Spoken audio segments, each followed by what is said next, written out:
Alright, so I'm going to show you how you play Druids. It comes with this little score pad that you will use. And then it comes with a bunch of cards, and there's more cards than you would use unless you play with 5 players. But anyway, with 4 players, you deal out the cards 14 to each player. But buried in here, and there's a certain way you do this, is this card.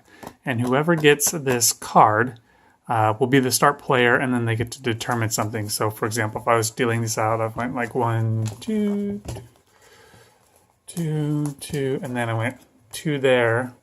This player is going to be the start player of the round. Let me finish dealing these out. All right, so it's dealt out. Each player has 12 or 14 cards, and you can see this player is the person with the starter card. Now, there's a way the game plays, like a standard way that it plays, but there is a variant, and the variant is the person who has this card gets to determine which side is face up, and that will change how the game plays. And I'll just explain what that is at the end if I remember. I'm just going to show you the standard version of the game. Also, besides the numbered cards in here, there are 5 different suits with 1 through 12 as the numbers, and then there's some special cards. And this player happened to get 3 of the special cards. There's a mistletoe card and a sickle card. So these have a special effect, and I'll explain what those are as I show you how this works. So this person's a start player, so they're going to play this card, and then they get to choose which color the first trick will be. They cannot win it because they have that card. They also have one of the special cards. So what do they want to do? I really don't know what the best move would be, but they could say something like, I don't know, maybe they say blue is the starting color because they want people to get rid of blue cards. Maybe some low value blue cards will get played, leaving higher value blue cards, and then maybe they can win one of the tricks with a higher card. Why would they want to do that? Well, I'll show you in a moment. So they say blue. So this person looks to their hand, and they only have 1 blue card. So they play the 4. This person looks through their hand. They have a few different blue cards, and then they have these 2 special cards. If this person did not want to play one of their blue cards, they could play one of the special cards. If they played this one, it just goes out there. It doesn't do anything. You just kind of pass your turn. If this card is played, the person who picks it up will have to get rid of one of their point stacks, and that'll make sense later. So I'll do that later. So let's just say they're going to play their 3 blue card. This person looks at their stack. They have 2 blue, a 10 and a 7. So they play their 7. They have the highest card out here. They take the trick.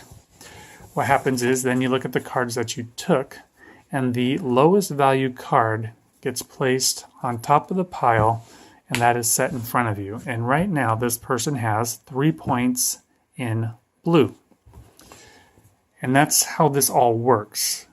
If you take a trick, you put the lowest value card on the top of your trick stack that you took, and that's the points you're going to get.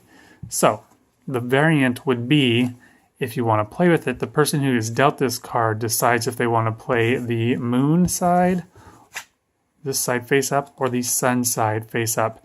If it is played with the sun side face up, then it's the highest valued card gets played on top, and that's the points that you get. All right, that's the variant. So we're just going to play the standard way. So what would happen is this would get placed on top, and that would go like that. Or if you want, you can just like throw these cards out of the game and just do, okay, he has 3 points in blue. He won the trick. He's going to now lead the trick. Now, a few low blue cards were out. So he could play the 10, hope that some other blue cards get thrown out, and then maybe he would win it with a 10, and then whatever the lower card is, hopefully it's not lower than a 3, and he would add those on top of here, and it would just be whatever the top card is. But there's also a chance that there are an 11 and a 12 out there, and he wouldn't win it anyway. So he's going to pass on that.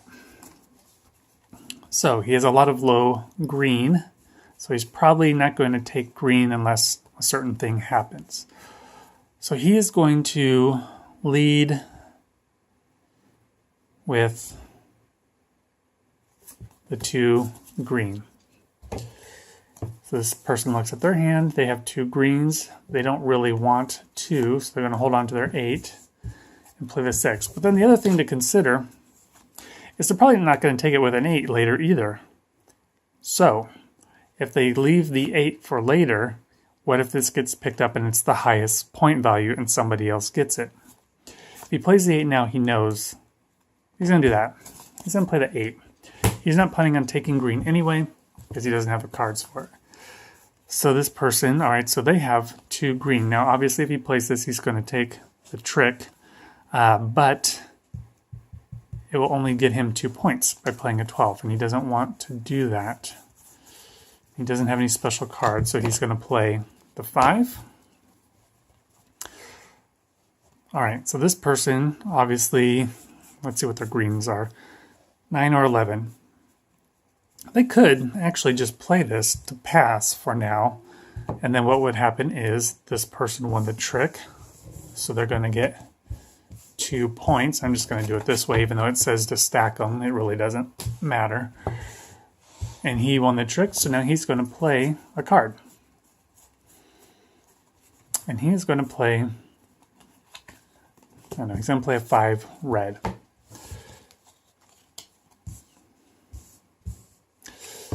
All right, this person's red here.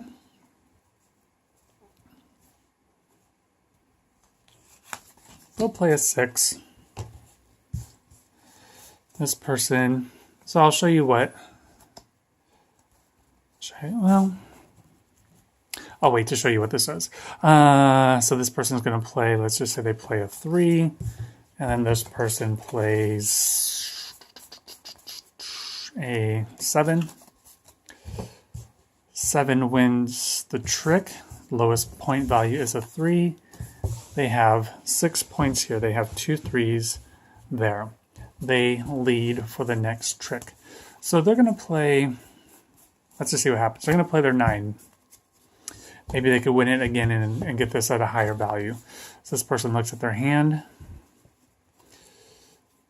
They throw out their 2.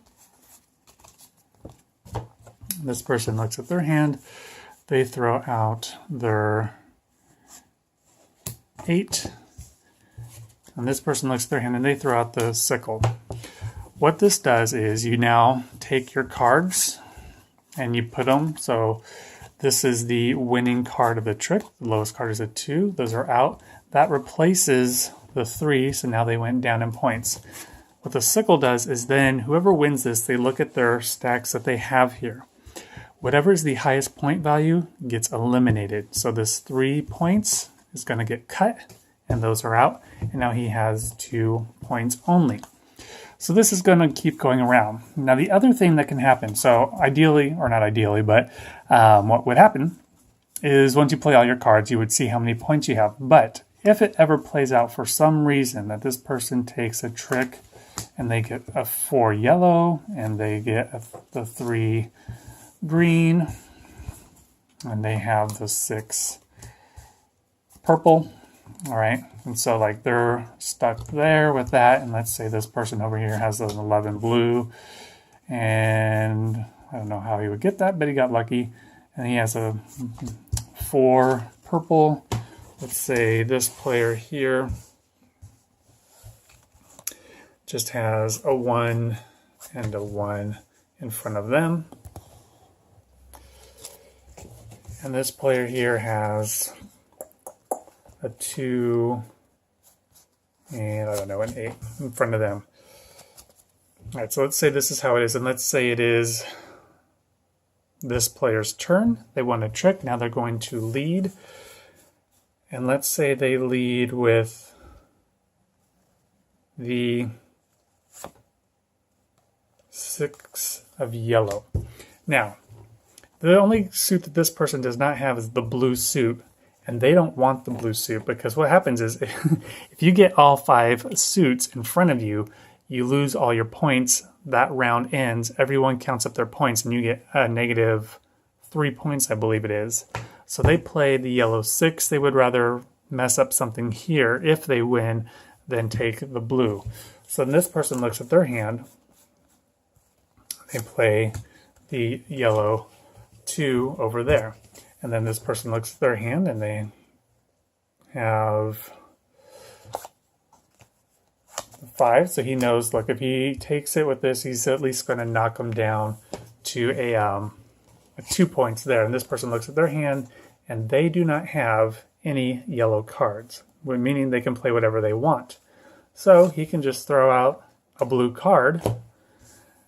This person would replace this, but since they took a blue card, that would be there.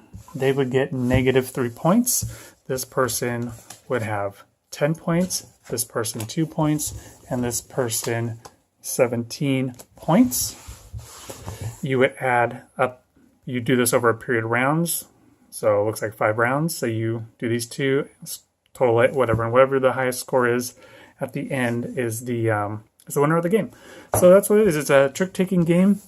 It just has that mistletoe. You know, if you don't want to take a trick, you play this.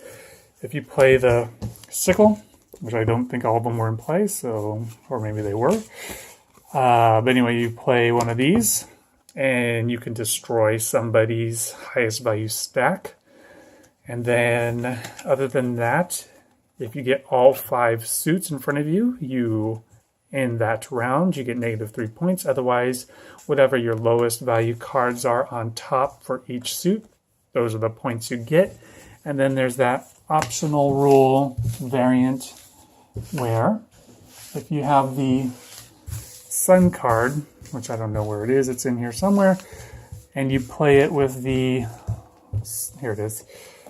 If you play this with the moon side up, it's the lowest card that wins the trick is your points. If you play it with the sun side up, the highest card wins the trick. If you want to play with that variant. Otherwise, it's just the lowest. And that is Druids.